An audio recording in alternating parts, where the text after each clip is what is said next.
I knew the argument was stupid the moment it started, yet the way she said that one sentence still hits me like a slow bruise spreading under the skin. It wasn't dramatic. There was no yelling, no slammed doors, just her sitting on the edge of the bed, tying her hair into that lazy knot she does when she's pretending something doesn't bother her. She barely looked up when she said it, her voice light, almost bored. It's normal to have a male best friend. It landed in the room like someone had cracked open a window on a winter morning, cold, sharp, and impossible to ignore. I nodded, pretending I didn't feel the sting, pretending I wasn't suddenly imagining 100 scenarios I wished I wasn't picturing, pretending her casual tone didn't punch straight through my chest. I told her she was right. Of course people have friends of the opposite gender. Of course it's normal. Of course I wasn't jealous. But the truth was that something shifted inside me, a small click, like gears finally locking into place in a direction I hadn't expected. I wasn't angry, not even hurt, just suddenly uncertain in a way I hadn't been before. We didn't talk about it again. She kissed me on the cheek, mumbled something about being late for work, and walked out the door as if nothing happened. But I replayed that moment in my mind all day, the tone of her voice, the ease with which she dismissed my discomfort, the strange tightness in my chest when she mentioned her guy friend again in a text a few hours later. I kept telling myself I was overreacting, that I wasn't the kind of man who spiraled over something so harmless. Yet every time my phone lit up, I wondered if her phone was lighting up too, if she was laughing at someone else's messages the way she used to laugh at mine. Jealousy wasn't even the right word. It was more like being suddenly replaced without being told. Later that evening, when I went out just to clear my head, the last thing I expected was to meet someone who could distract me so fast it felt almost scripted. It happened in the most ordinary way. A crowded store, my clumsy attempt to grab a dropped bottle before it rolled under a shelf, and her laughing at me like I'd just performed some heroic rescue mission. She had the kind of smile you feel before you fully see it, warm and bright and disarming in a way that made you forget whatever you were carrying. I joked about saving the bottle's life. She joked about nominating me for Employee of the Month, even though neither of us worked there. Somehow the conversation didn't stop at the joke. It just kept going, effortlessly, like we had been picking up a thread that was waiting for us. There was no flirting, not really, just that small electric charge that happens when someone's presence is unexpectedly comfortable. The kind of natural ease I hadn't felt with a stranger in a long time. She introduced herself. I introduced myself. We exchanged a few harmless comments about the ridiculous line at the checkout, and yet I caught myself watching the way she pushed her hair behind her ear, the way she smiled when something genuinely amused her, the way she leaned in slightly when I spoke, as if my words were actually interesting to her. Nothing inappropriate, nothing dangerous, just that undeniably human spark. When we walked out at the same time, she said something that made my chest tighten in a strange way. "You're really easy to talk to. Do you always just show up places and save bottles from disaster?" I laughed harder than the joke deserved, partly because it felt good, partly because I needed something to feel light after the weight of this morning. She reached into her bag, scribbled her number on the receipt, and handed it to me with that same playful smile. "In case another bottle needs saving. Or, if you want someone to complain to about long store lines." Something in her tone, the casual warmth in her eyes, the hint of curiosity between her words, it all felt like standing at the edge of a path I didn't plan to be on. A path I didn't know whether I should take, but couldn't deny I was already stepping onto. It wasn't about sex or attraction or anything forbidden. Not yet. It was about the sudden realization that connection can appear out of nowhere, a spark you don't expect, especially on the exact day someone tells you to accept something that secretly scares you. When I got home, my girlfriend didn't ask about my day. She didn't notice the receipt in my hand, or the way I hesitated before tossing it on the table without looking at it. She just smiled distractedly at her phone, typing something fast, laughing softly to herself. And for the first time, instead of feeling insecure or jealous, I felt something much more dangerous, a strange, quiet calm. If she could have a male best friend without it meaning anything, then maybe it was normal for me to have a new female friend too. And that was the first moment I realized our story was about to take a turn neither of us expected. I didn't text her that night. I told myself I wouldn't be that guy, the one who runs to a stranger for attention just because something feels off at home. But her number sat on the table like a dare.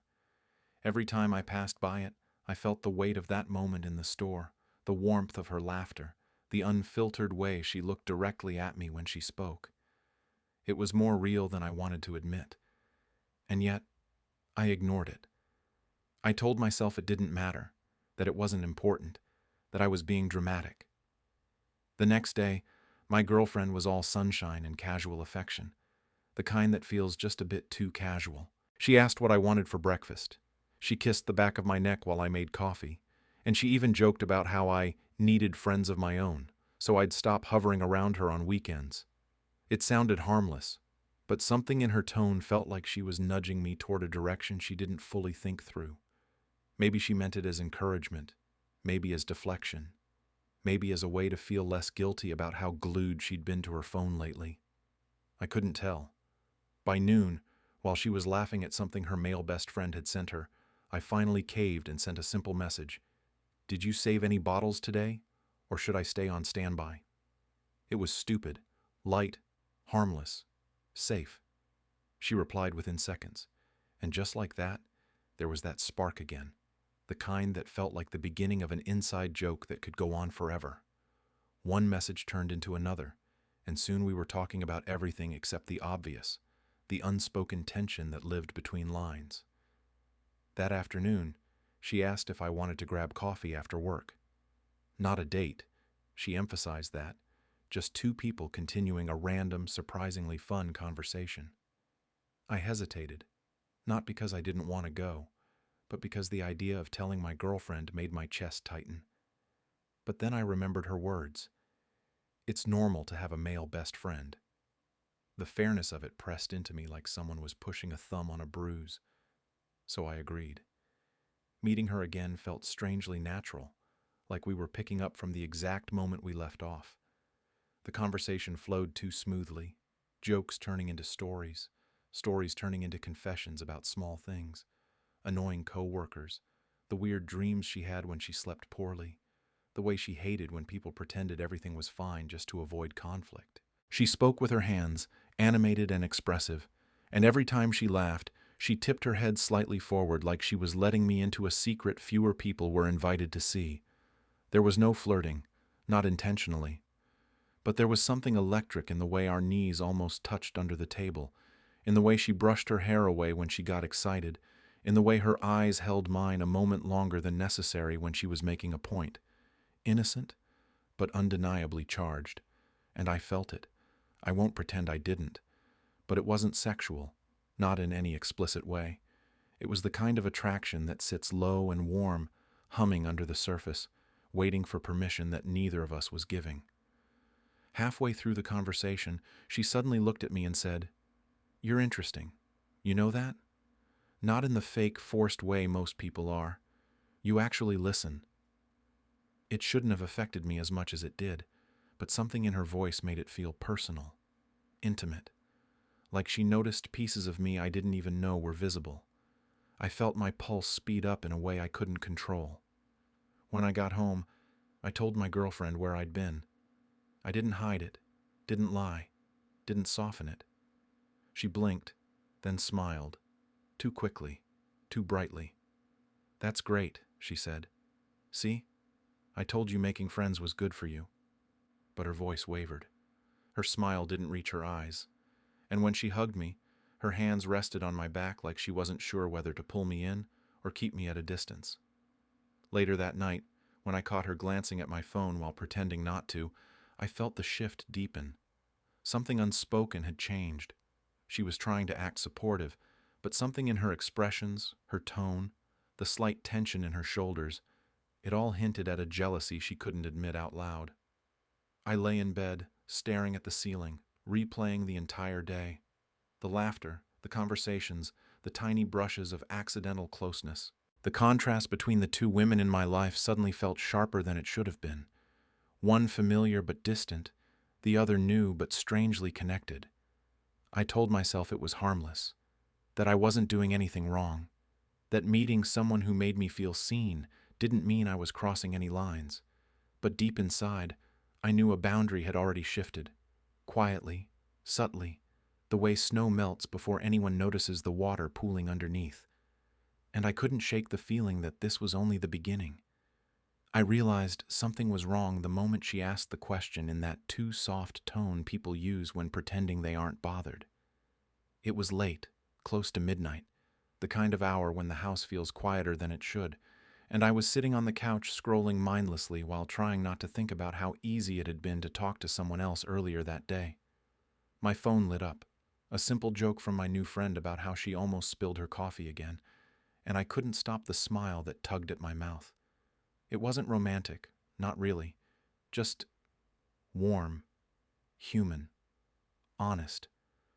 But my girlfriend noticed. She looked up from her book with that careful slowness that always means she's already been watching. "Why does she text you so late?" she asked, her eyes fixed on the page even though she wasn't reading anymore. Her voice was neutral, but the edges were sharper than she wanted them to be. I took a breath, tried to keep everything steady. Because friends text whenever, the same way you and your best friend talk late. I didn't mean it as a jab, but the moment the words were out, I saw her shoulders stiffen, saw the faint flush creeping up her neck. She turned another page in the book she wasn't reading, pretending my answer didn't hit where it clearly did. "I just think it's interesting," she murmured, still not looking at me. "You laugh a lot when she texts. More than you laugh at my jokes lately." It wasn't the accusation itself that startled me. It was the vulnerability under it. Like she had spent days pretending she didn't notice anything, pretending it was all fine, pretending she didn't feel the shift just as sharply as I did.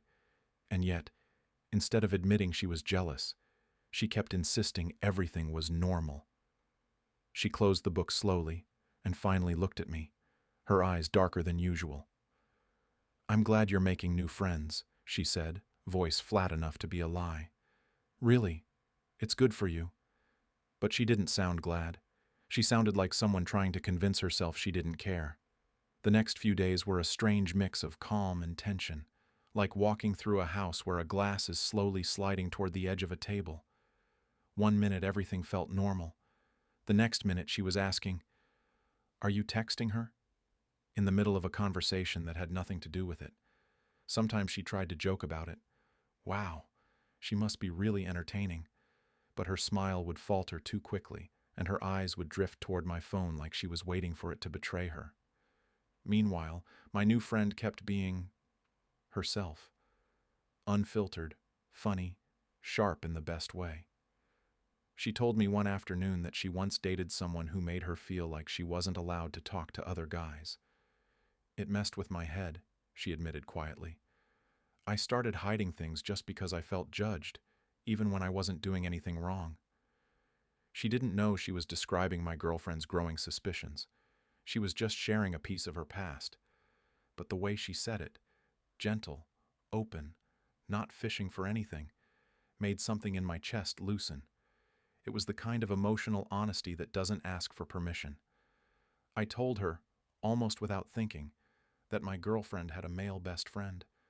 She didn't react with judgment or curiosity. She just nodded and said softly, "Then she should understand. If she trusts him, she should trust you too." There was no agenda in her voice, no subtext, just clarity. And maybe that clarity made it easier for me to admit things I hadn't said out loud yet, like how strange it felt that my girlfriend had so easily told me to accept her friendship, but now struggled to accept mine. The real crack appeared one evening when the three of us, me, my girlfriend, and her male best friend, ended up in the same room for the first time in weeks. They were laughing together about something from their childhood, some inside joke I'd heard a dozen times, and I didn't mind it. What bothered me was how quickly she flinched when my phone buzzed again. She didn't say anything, but her laugh faded. Her smile tightened. She didn't even ask who it was. She didn't need to. She already knew. Later, after her friend left, she finally confronted me directly. "You never used to smile at your phone like that," she said, her voice trembling just enough for me to notice. "Not even when we first started dating." I opened my mouth to respond, but the words tangled. The truth was messy and complicated. I did smile like that at her once. But relationships change, routines settle, and somehow the little things that used to spark warmth get lost under the weight of daily life. What scared her wasn't the other girl. It was the reminder of a version of me she feared she no longer brought out. "I'm not doing anything wrong," I said softly. "You told me it's normal to have friends." She swallowed hard. "I know. I just didn't think it would feel like this." And for the first time, I saw something I hadn't expected. Not anger, not accusation. Fear. The quiet kind. The kind people hide until something tears it open. She turned away, pretending she needed water from the kitchen, but I could see the way her fingertips trembled on the counter. I wanted to reassure her. I wanted to tell her she wasn't losing me. But the words stuck in my throat because, deep inside, I wasn't sure if things were shifting because of her, or because of the undeniable connection pulling me towards someone new. And the worst part was knowing that these were only the first cracks. The real fracture hadn't arrived yet, but it was coming, whether either of us admitted it or not. I kept telling myself that nothing was happening, that everything between me and my new friend was innocent, normal, even healthy. But the truth is, emotional closeness is a quiet, creeping thing. It doesn't knock. It doesn't announce itself. It just slowly settles in, taking the shape of whatever space is left open. And lately, there was a lot of open space. My girlfriend had become strangely distant, as if she were building a soft, invisible wall brick by brick while pretending she wasn't doing anything at all. She insisted everything was fine, but her smile had a brittleness to it, and she'd retreat into herself more quickly than ever before whenever the atmosphere shifted even a little.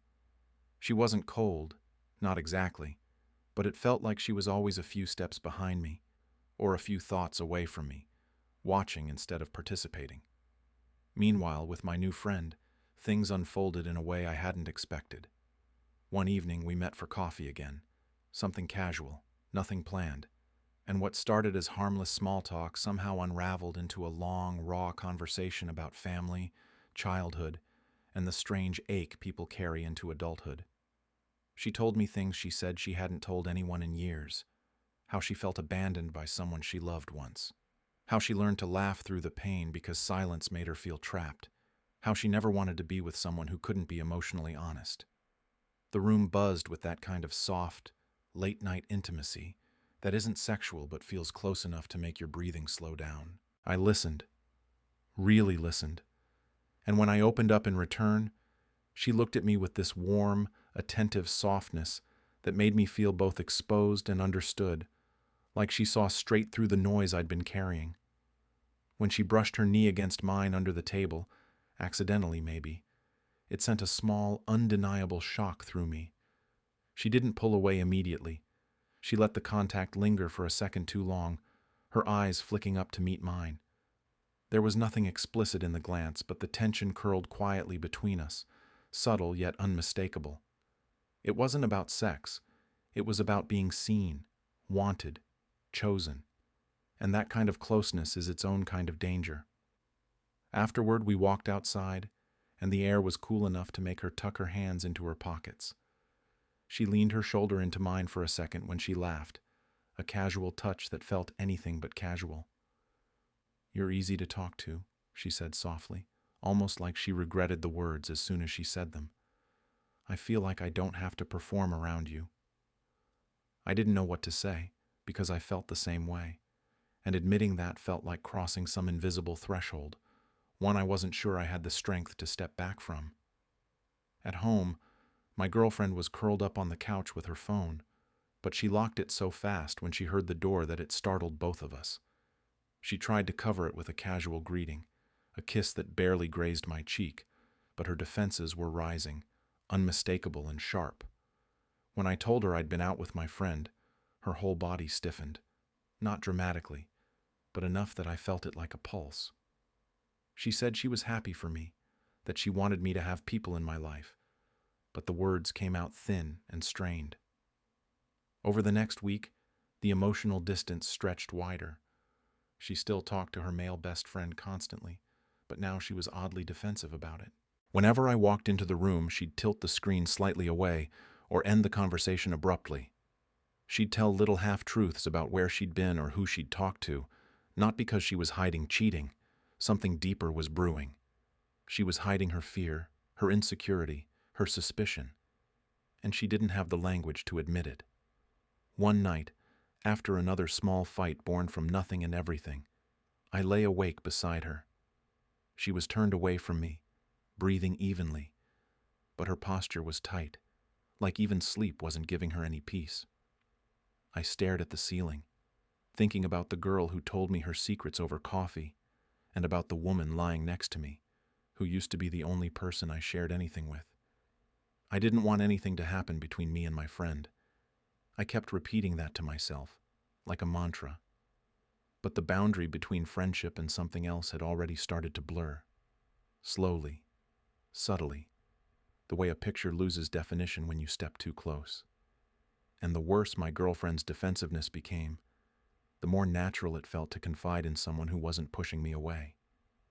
One evening, while I was texting my friend about some silly thing, she suddenly sent a message that made my breath catch. "I hope I'm not making things harder for you. I don't want to be the problem." I stared at the words for a long time, feeling the weight of what she wasn't saying. She was aware of the tension. She felt it too. Her next message came before I responded. "I've been in a situation like this before. I know how easily things can get misunderstood." I knew she wasn't trying to cross a line. She was trying to acknowledge one that already existed. I typed and deleted my reply a dozen times before settling on something safe, something neutral. "You're not the problem." But the truth was more complicated. Maybe she wasn't the problem. Maybe she was the mirror reflecting a crack that had been there all along. Either way, it was becoming impossible to pretend nothing had changed, and deep inside, I knew the next fracture was coming, bigger, sharper, and capable of breaking everything open. There are moments that split your life into a before and an after, and the night I picked up her phone, accidentally, stupidly, innocently, was one of those moments. It wasn't snooping. It wasn't suspicion. She'd left it buzzing on the counter while she showered, and I glanced at the screen only because the vibration wouldn't stop. One message, then another, then another. Her male best friend's name popping up again and again with a familiarity that hit me like a punch to the stomach. The preview lines were short, vague, but unmistakably intimate. "Are you okay? Call me if you need to talk. It doesn't matter what he thinks. Just breathe." My heartbeat stuttered, not because the messages confirmed anything specific. They didn't. But because the tone was wrong. Too gentle, too personal, too knowing. Then the last message appeared, frozen on the screen before it locked again. "You don't have to tell him yet. Not if you're not ready." For a second, I couldn't breathe. The room tilted slightly, the echo of running water from the bathroom suddenly too loud. My mind jumped to the simplest conclusion, the ugliest one, the one I'd been forcing myself to avoid ever since this tangled mess began. Cheating, secrets, hypocrisy. The idea lodged in my throat like broken glass. I put the phone down like it burned my hand and stepped back, pacing the kitchen because anger felt safer than fear, and fear felt safer than heartbreak. But heartbreak was already bleeding through the cracks anyway. When she came out of the bathroom wrapped in a towel, hair dripping down her shoulders, she looked relaxed in a way I hadn't seen in weeks. But the second she saw my face, her expression changed, eyes widening, shoulders tensing, like she already knew what had happened before I said a word. "You saw something," she whispered. I didn't answer right away. "Why is he telling you not to tell me something?" The question came out colder than I meant it to. "What exactly are you hiding from me?" Her face crumbled, not defensively, not angrily, just broke. She sank onto the edge of the couch, gripping the towel at her chest with shaking hands. For a terrifying moment, I thought she was about to confirm the worst, that everything I feared was real, that the jealousy she told me to swallow was nothing but a distraction from her own guilt. But instead, she looked up at me with eyes full of something even more heartbreaking than betrayal: dread. "I'm not cheating on you," she said, voice barely above a whisper. "I swear to God I'm not." "Then what is this? Why, I was going to break up with you." The words sliced through the room like a blade. "I told him first because I didn't know how to tell you." Everything inside me stalled. I didn't move, didn't speak, didn't even breathe. She looked at her hands as if she couldn't bear to look at me.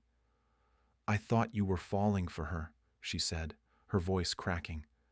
"I've seen the way you talk to her, the way you smile, the way you defend her, the way you light up when she texts you. I thought I was losing you before I even had the chance to say anything."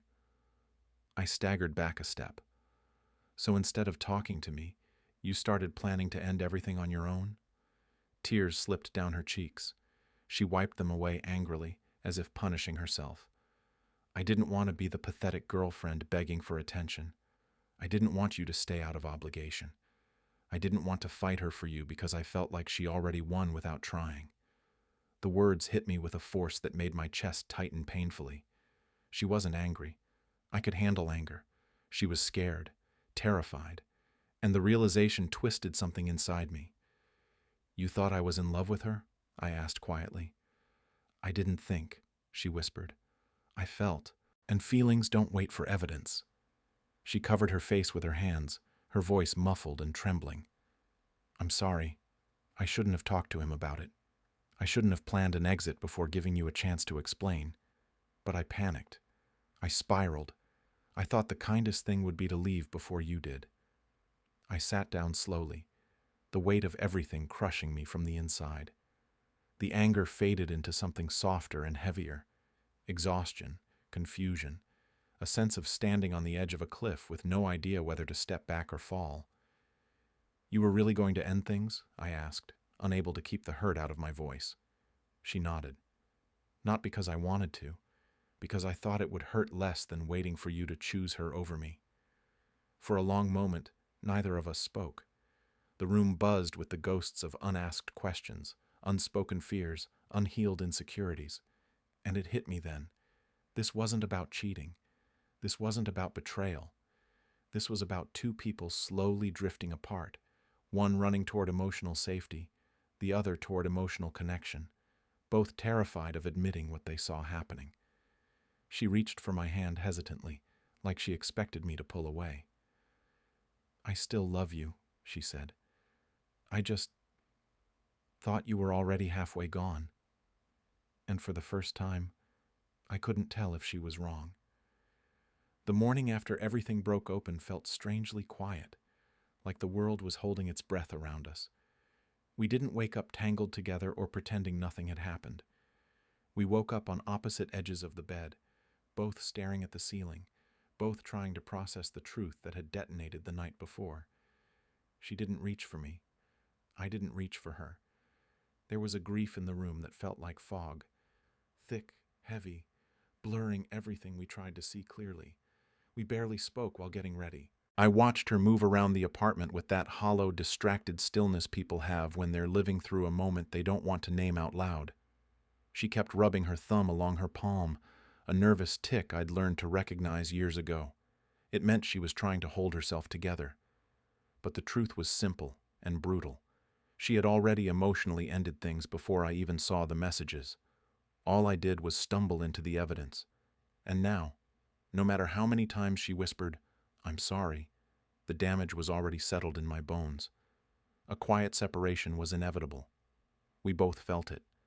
Neither of us had the courage to say the words directly, but the distance between us said it for us. By noon, after circling each other like strangers in our own home, I finally packed a duffel bag. Not everything, just enough clothes, essentials, and the things I couldn't bear to leave behind yet. When I zipped it shut, the sound made her flinch. She stood by the doorway, arms wrapped around herself, tears hovering but refusing to fall. "Are you leaving because you want to?" she whispered, or because you think you have to. I swallowed hard. Because we both know we need space. It wasn't the whole truth. I needed more than space. I needed air. I needed to breathe without constantly feeling like I was betraying her simply by existing. She nodded slowly, her jaw trembling as if she was biting back a dozen things she didn't know how to say. I walked toward the door. She followed, stopping just short of touching me. For a moment, I considered turning back, pulling her into my arms, pretending we could repair what we hadn't fully understood. But pretending was what got us here in the first place. So I stepped outside, leaving her in the doorway, looking small and lost and heartbreakingly fragile. I didn't go far, just to a small apartment my friend allowed me to crash in temporarily. When I dropped my bag on the floor, the emptiness of the place echoed the emptiness in my chest. I sank onto the worn-out couch and exhaled slowly, feeling the weight of everything pressed down. It wasn't freedom. It wasn't relief. It was the kind of sorrow that sits low in your stomach, heavy and slow, reminding you that endings aren't always loud. Sometimes they just happen quietly, like doors closing softly behind you. My phone buzzed, a message from my new friend. "Are you okay?" Just 2 words, but gentle, warm, grounding. She had no idea what happened. I hadn't told her anything yet. Her timing felt almost eerie, like she sensed some shift in the air. I didn't want to unload my pain on her, not when she had so carefully respected my boundaries. But I also didn't want to be alone with my thoughts. So I replied honestly, "Rough morning." She called instead of texting. Her voice was soft, cautious, like she was stepping into a room where she wasn't sure what she'd find. "Talk to me," she said. And I did. Not everything, not the rawest parts, but enough for her to understand the breakup had happened. She didn't celebrate it, didn't joke, didn't push deeper. Instead, she said, "I'm sorry. I'm here if you need me, but I don't want to influence your emotions right now. You need to feel things as they are, not how I make them feel." That sentence hit me more deeply than anything else. She was forming boundaries for my sake, clear, honest, mature. She wasn't trying to be a replacement. She wasn't trying to take advantage of the moment. She was offering me stability without conditions. And something about that quiet respect tugged at my chest. Over the next days, she became an anchor in the gentlest way, sending small messages checking in on me, dropping off food when she knew I hadn't eaten properly, sitting with me during long silences where I didn't know how to exist in my own skin. But she never crossed a line. Not once. She kept her distance physically, refusing to blur any lines while I was emotionally raw. She'd say things like, "You don't owe me conversations you're not ready for," or "Healing doesn't need an audience." She was soft without being invasive, caring without being possessive. And because of that, my guard lowered around her in ways I hadn't planned. Meanwhile, the silence between my ex and me grew deeper. We didn't fight. We didn't blame each other. We simply drifted silently into separate worlds. She didn't call. I didn't call. It was as if speaking to each other would make the separation too real, too permanent, too painful. But something even stranger happened. Her male best friend completely disappeared from the picture. No messages, no calls, nothing. As if the moment she confronted the idea of losing me, she severed whatever emotional lifeline she had with him. I didn't know whether that made me feel better or worse. Maybe both. Still, the awkwardness remained. My new friend sensed it every time I hesitated before texting her back, every time I stumbled over my answers, every time grief punched through me unexpectedly. She sat with me through the uncertainty, offering presence instead of pressure. It was the kind of support I didn't know I needed until I had it. But even with her comfort, the 3 of us, my ex, my friend, and I, were locked in a strange emotional triangle made not of romance but of silence, tension, and invisible threads none of us knew how to cut. And deep beneath everything, I felt a shift forming, slow, steady, and inevitable. Something was coming, something none of us were ready for. The weeks that followed felt like living inside a long exhale, the kind you don't realize you've been holding until you finally let it go. I didn't bounce back quickly. Nobody really does, no matter how mutual or quiet a breakup might seem from the outside.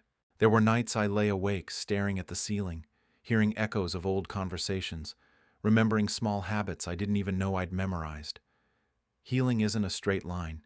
It's a staggered mess of good days where you feel almost normal, and bad days where even breathing feels like work. But time, as it always does, softened the edges. The heaviness became manageable.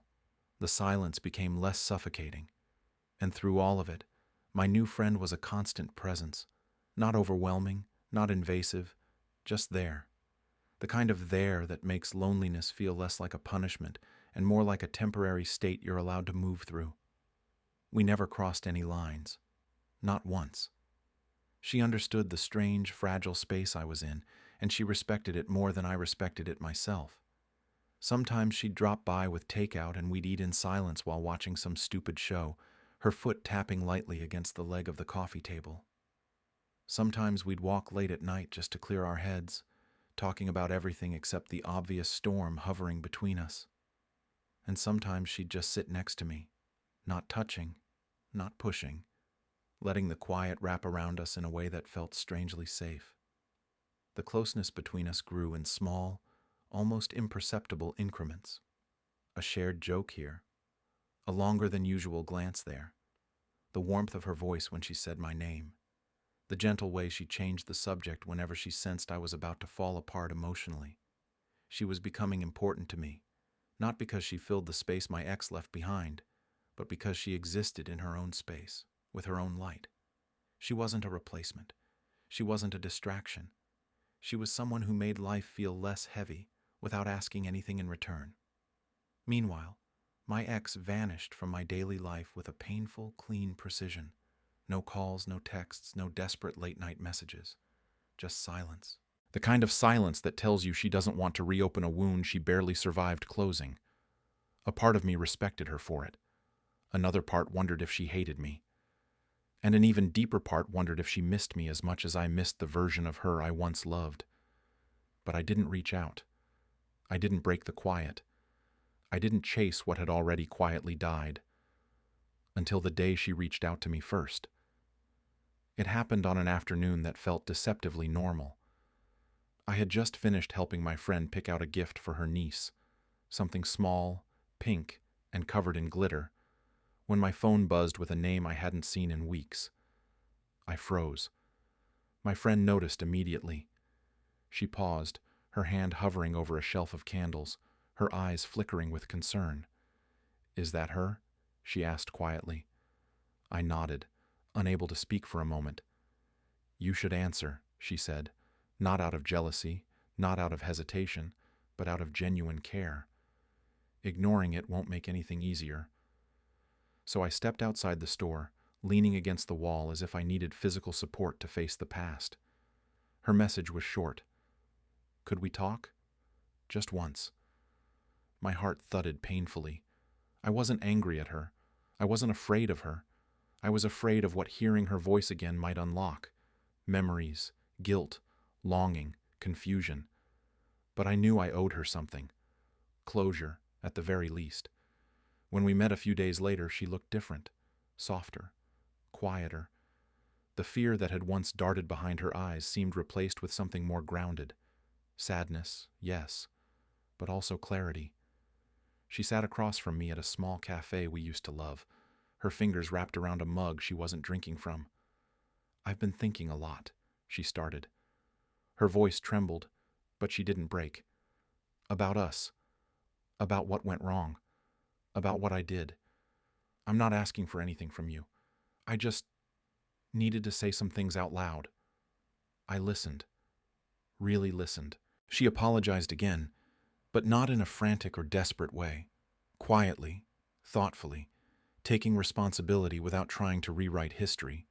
She said she'd disappeared because she needed to understand herself before she could face me. She said she missed the simplicity we once had, even if she knew we couldn't return to it. She told me she hoped I was healing. And then, when I didn't expect it, she said, "I'm glad you're not alone through all this. Whoever she is, I'm grateful she's been kind to you." Her words hit deeper than I expected. I didn't tell her everything about my friend. I didn't tell her about the tension, the closeness, the moments that felt like almost confessions. But she seemed to know anyway.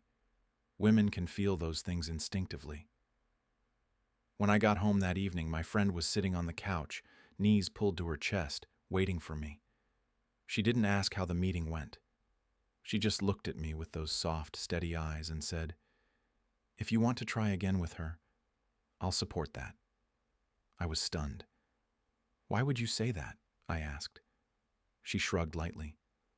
"Because what matters is what's right for you, not what's easy for me." Her voice cracked slightly on the last word, and she looked away quickly, pretending her phone vibrated when it didn't.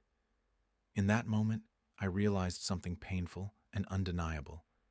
She was hurting too, quietly and respectfully, loving me in a way that didn't demand anything in return.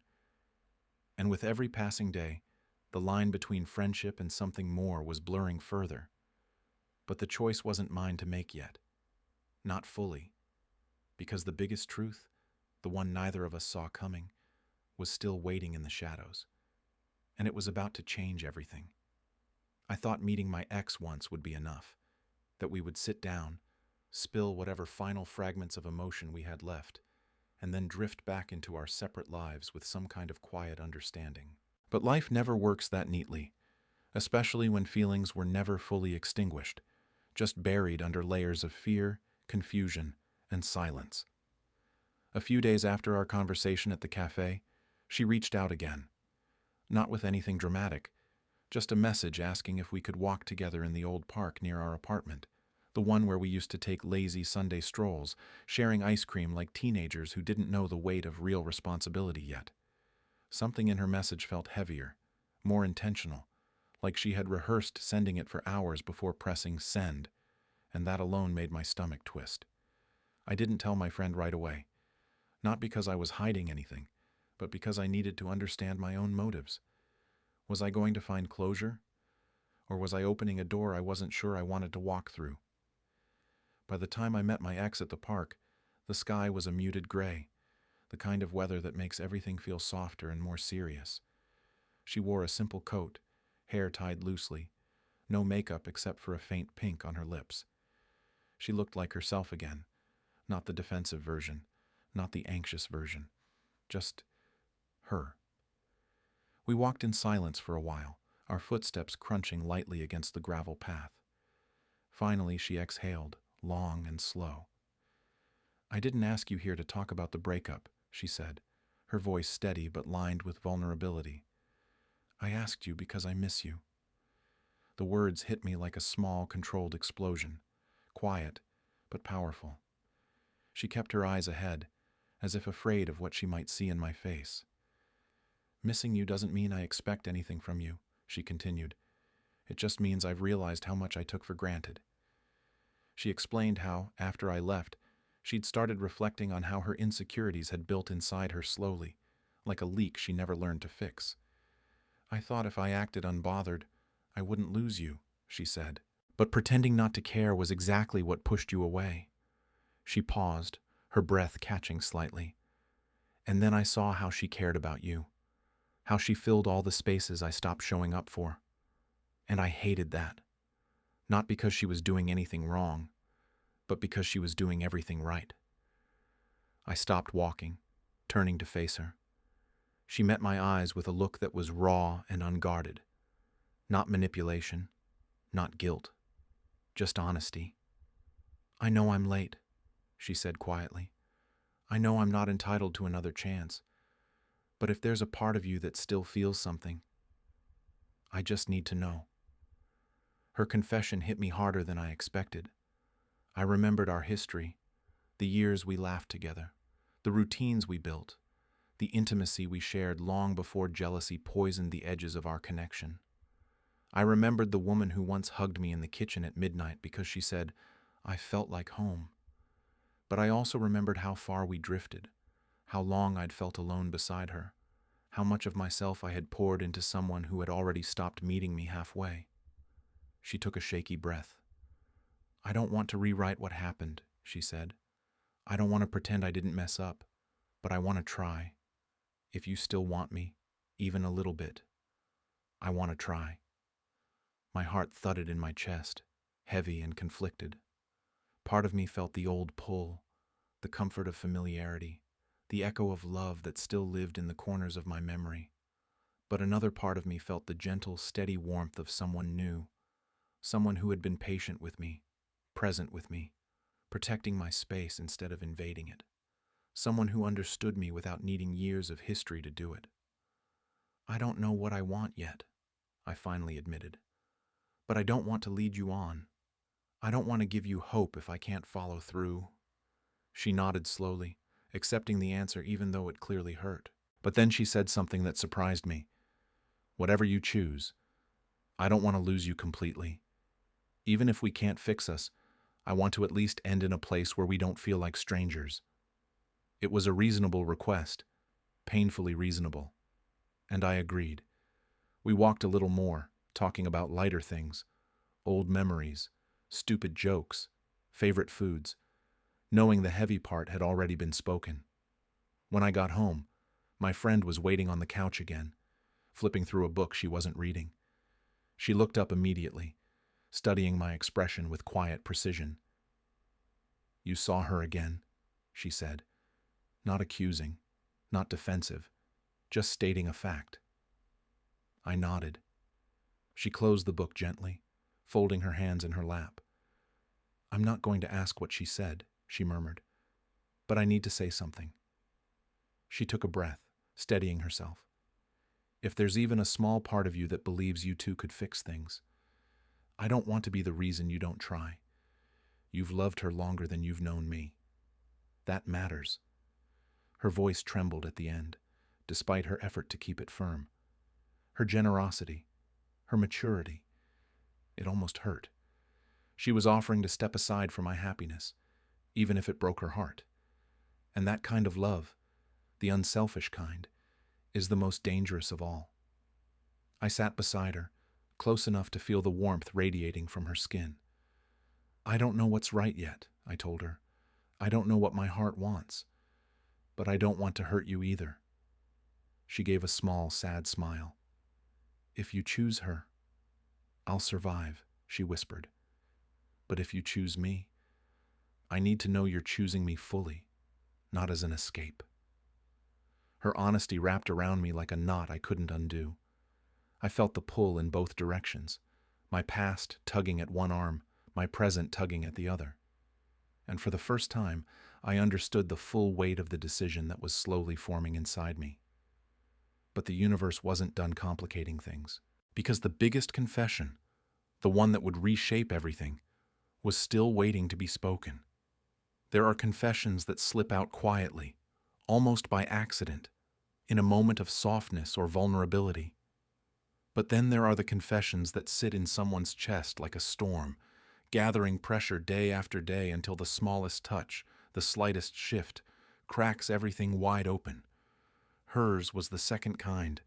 I could feel it building for days, humming beneath her steady voice, flickering behind her patient smiles, tightening every time she saw my expression change when my ex's name appeared on my phone. She didn't push, she didn't pry, but her silence grew heavier, more loaded, as if she was holding back a truth she feared would break us both. The moment it finally happened wasn't dramatic. It wasn't even planned. We were sitting in the quiet of my temporary apartment, late at night, eating leftover pasta out of takeout containers because neither of us had the energy to pretend we were functioning adults. The TV played in the background, some forgettable sitcom we weren't paying attention to, and she was curled at the far end of the couch, her legs tucked under her, chewing slowly as if she didn't trust her own stomach not to rebel. She looked tired, really tired, the kind of tired that's more emotional than physical, the kind that comes from pretending something doesn't hurt when it actually tears at you. At one point, I made a stupid joke about the show, something small and meaningless. She smiled automatically, but the smile didn't reach her eyes. It fell away almost instantly, replaced with an expression I hadn't seen on her before, an expression raw enough that I put my fork down without thinking. "Hey," I said quietly. "What's going on?" She didn't answer at first. She just stared at the flickering TV light dancing across her hands, her throat tightening with every breath. When she finally looked up, the shield she always held so gracefully was gone. Completely gone. "I can't do this anymore," she whispered. My heart lurched. "Do what?" She set her food aside with shaking hands. "Pretend I'm okay being your almost." The words were so honest, so painfully naked, that my chest tightened in an instant. "Pretend I'm just the friend helping you through your breakup. Pretend I don't feel more than I should." She swallowed hard, blinking rapidly as if trying to keep her tears from spilling. I tried. I swear I tried. I told myself I'd stay quiet, that you didn't need any more complications, that I shouldn't be another problem in your life. I moved closer instinctively, but she held up her hand, a small, trembling gesture asking me to let her finish. "I didn't want to tell you," she continued. "I didn't want to burden you with this.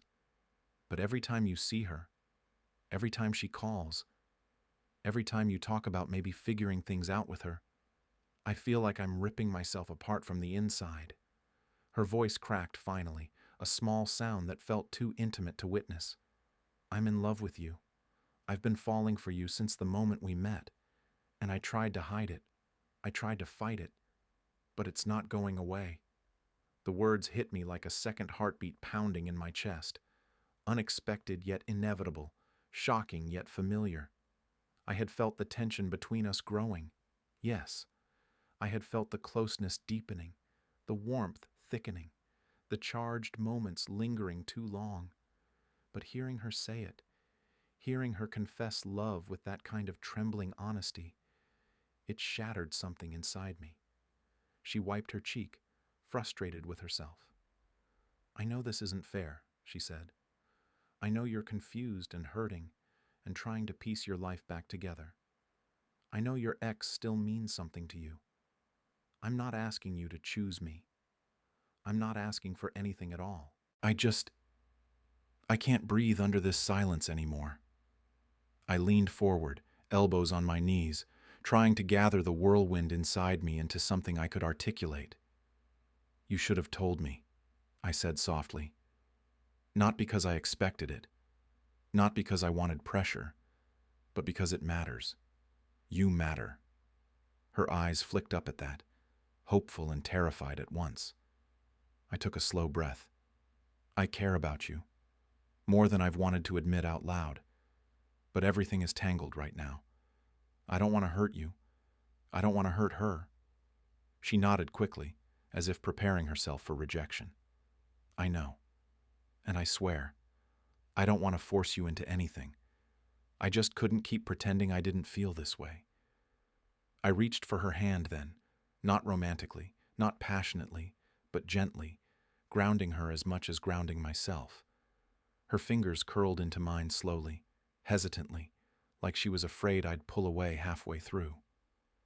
"You haven't ruined anything," I said. "I promise you that." But even as I said it, I felt the weight of the decision tightening around us, because now, for the first time, everything was real.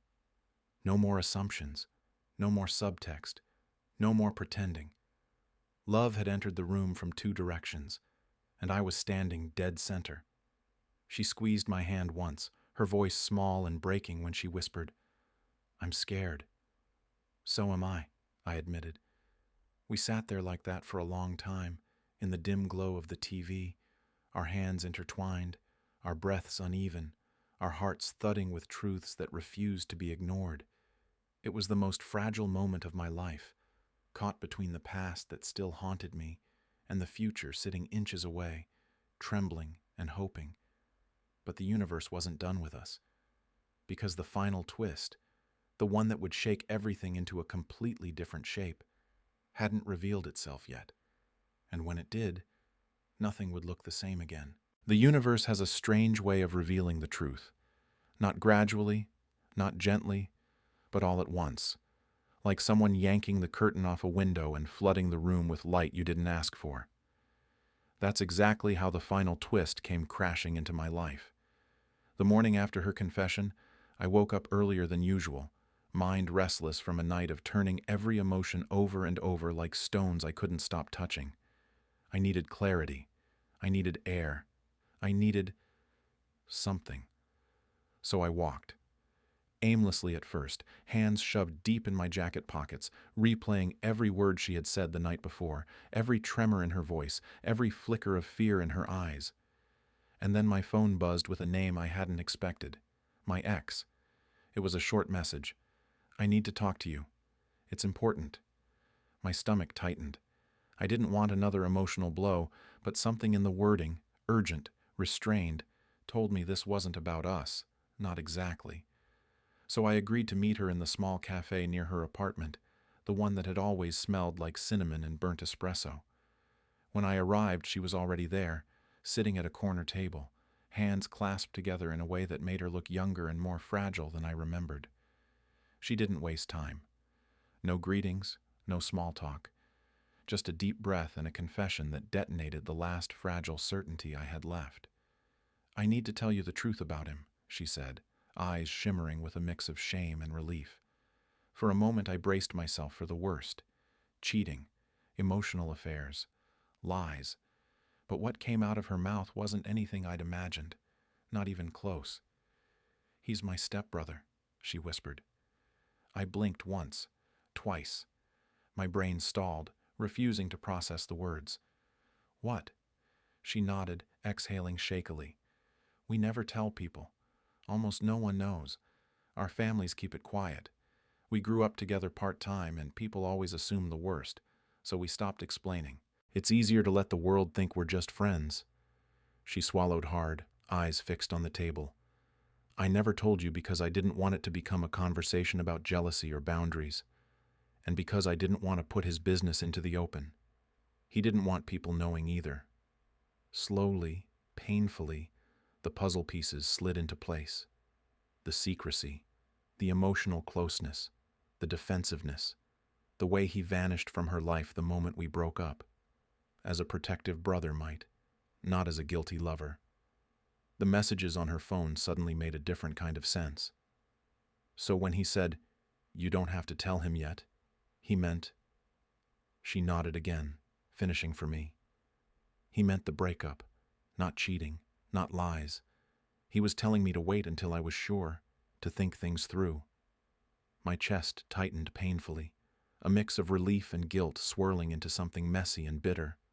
All the assumptions, all the jealousy, all the quiet suspicions, it all crumbled into dust. I had been angry at a ghost that didn't exist. She looked up then, eyes meeting mine with a softness that made my throat tighten. "I didn't cheat. I didn't want anyone else. I was just scared and confused, and I handled everything the wrong way." Her voice cracked. "But I never betrayed you. Not once." I leaned back in my chair, feeling the weight of that truth settle into my bones. It didn't erase the pain we caused each other. It didn't magically mend the distance we had built piece by piece. But it reshaped the narrative entirely. The love we thought was poisoned had simply suffocated under misunderstanding and silence. Before I could respond, she whispered something even smaller, even more vulnerable. "I still love you, but I'll understand if it's too late." Too late. The words echoed in my chest long after I left the cafe. I walked slowly, feeling like every step was pulling me deeper into a crossroads I didn't ask for. The past wasn't broken the way I thought it was. And the present. The present was a quiet heartbeat sitting on my couch, waiting for me with hope she was trying, and failing, to hide. When I returned to the apartment, my friend was there, curled up beneath a blanket, scrolling through her phone with an expression that was trying too hard to be neutral. She looked up the moment I stepped inside, eyes scanning me like she was bracing for impact. "Did you talk to her?" she asked softly. I nodded. She swallowed. "And?" I didn't answer right away. I sat beside her, close but not touching, needing a moment to gather the tangled threads of truth. She wasn't cheating, I said finally. He's her stepbrother. Her eyes widened, a flash of shock and something else, pain maybe, flickering across her face. She nodded slowly, absorbing the information, processing it with the same quiet strength she had shown through everything. That changes things, she murmured. Not accusatory, not panicked, just honest. I hesitated before speaking again. There's something else. Her posture straightened slightly, bracing. What? She whispered. I took a breath. Did you get the job offer? Her eyes darted away for a split second, confirming what I already suspected. Who told you? She asked, voice trembling. No one, I said. Your face did. She exhaled shakily, the truth tumbling out like she'd been holding it back for too long. It's abroad, she admitted. A 1-year contract, a big opportunity. I got the email a week ago, but I didn't want to tell you until you were clear about everything. She looked at me then, really looked, her eyes swimming with something desperate and heartbreaking. If you choose me, you'd have to come with me, or we'll be torn apart before we even begin. The room fell silent. My chest felt like it was being pulled in 2 directions. One by the woman I had loved for years, the one I had shared a home and history with, the one whose truth had just rewritten every assumption I'd made, and the other by the woman who had held me together when I was falling apart, who had waited, hoped, and loved me with a gentleness that asked for nothing but honesty. 2 truths, 2 futures, 1 impossible decision. She looked at me with trembling hope. What do you want? My ex's voice echoed in my mind. I still love you, but I'll understand if it's too late. I inhaled slowly, painfully, and the story ends exactly where real life always does, on the precipice of a choice only the heart can make.